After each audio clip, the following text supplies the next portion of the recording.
Hey everyone, it's Ivan with KeepAtIt.com, here to do a follow-up on our 10-yard zeroing target from jerking the trigger. Quick overview. Point of aim is going to be this black circle, and your point of impact is going to want to be this subdued gray circle. So at 10 yards, we're going to aim here, our rounds are going to impact here, or we adjust until they do.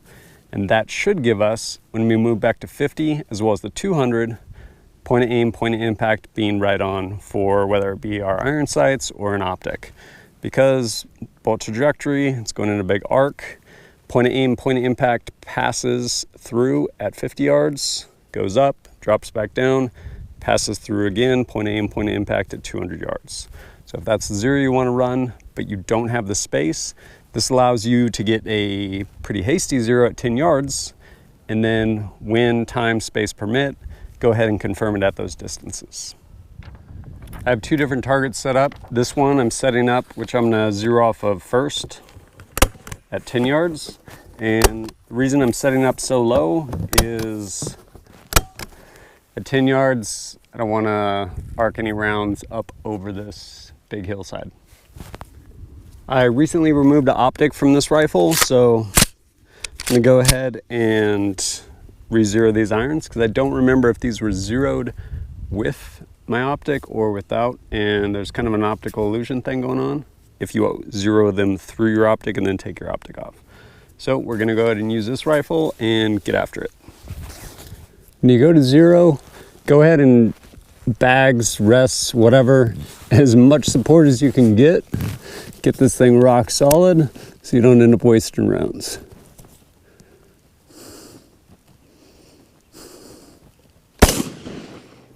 As you can see here, I got my 3 rounds touching. They're just below this cross section right here. My point of aim, my front sight post is bisecting this right in half here. And consequently, I ended up with my group right there. Could maybe argue it could go up a tiny bit here at the 10. I'm not gonna worry about it. We're gonna push back to the 50. I'm gonna use my top target because this will probably be too low to see. And my point of aim, point of impact should be the same. So I should get a nice group right here in the black. One thing to also consider when you're using this target though, is if you're using especially a red dot, you want one, make sure it is dim so you can actually see the target. And sometimes the dot will float around in the middle of this black circle. So you're just gonna wanna offset. For example, I'll put the dot right over this intersection of this line in the top of circle. So then consequently, my round should be at the intersecting line and top of the circle down below when I'm at the 10. Okay, so now from the 50, gonna get our 3. So from the 50, we got these 3 guys. 1, 2, 3. A little bit of vertical stringing. Again, this being my point of aim. And honestly, my point of aim was probably a little bit more like down here, just because your front sight post trying to bisect that circle at 50 yards, probably not gonna happen. So from my 10-yard zero to shooting at 50, is this acceptable? I don't know, like, are you taking headshots on terrorists holding hostages? I don't know, what's your application? At any rate, we're gonna go ahead and push back to, actually, you know what? I'm gonna shoot this one more time at the 50 and see where I'm at, just cause a little deviation there. Try it one more time. All right, second group.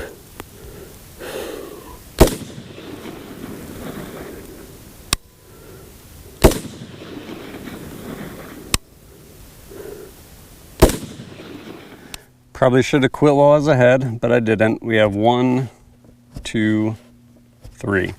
So again, a little bit of vertical stringing, and honestly, I don't know why it shifted.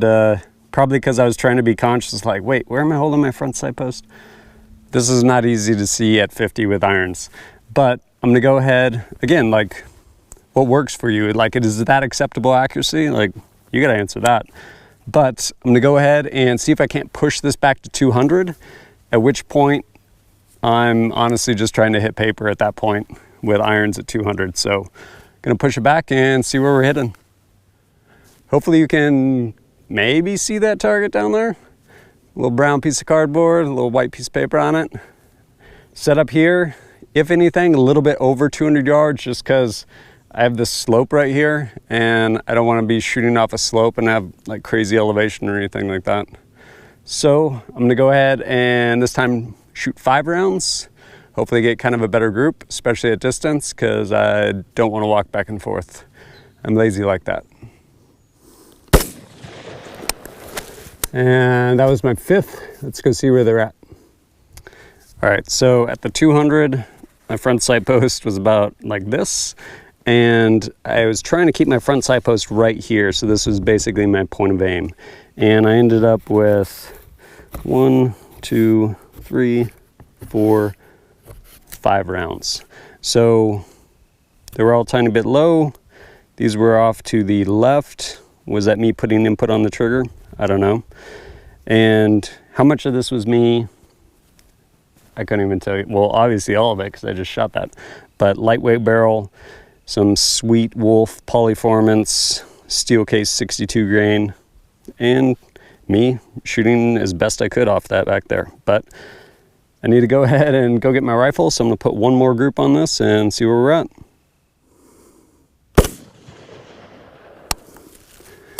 Pretty sure that was 5, could have been 4 or 6. Who knows? Never took math for Marines. My second group at 200, again, a little bit low. I have 1, 2, 3, 4, and 5. Albeit a little more center, but still a little bit low. Quick recap. This is my 10-yard group. Again, point of aim, front sight post bisecting this circle. Point of impact is just below this center line on the circle. Windage good, tiny bit low. Maybe could have been up a little bit higher. As we see how that plays out, push back to the 50. My point of aim roughly being the bottom of this circle, just because iron's a little harder to see at 50. And still, my rounds are a little bit low, push back to the 50. Move back to the 200, essentially my front sight post, this piece of paper sitting on top of it. And again, my rounds are a little, well, yeah, they're definitely low at the 200. And so this really small deviation right here at the 10, you can see just magnified the further back we go up. So, and mind you, I haven't moved my sights at all. No windage, no elevation, nothing. So what I probably should have done was manipulated my front sight post until I was actually punching out right there at the X. That whole X right there. Top, bottom, left, right there, dead center, if that's where I'm holding on my point of aim at 10 yards. That would have gone ahead and moved this up, and at the 200, move this up. And I probably would have been dead on. So 10 yard zero for your 50, 200 yard zero when those ranges aren't available, or saves you a lot of walking to at least make sure you're pretty close before you go back and confirm. But yeah, jerking the trigger, you can go print these guys off, and I like them, they're handy. As always, thanks for joining us at kitbadger.com. Look forward to seeing you next time.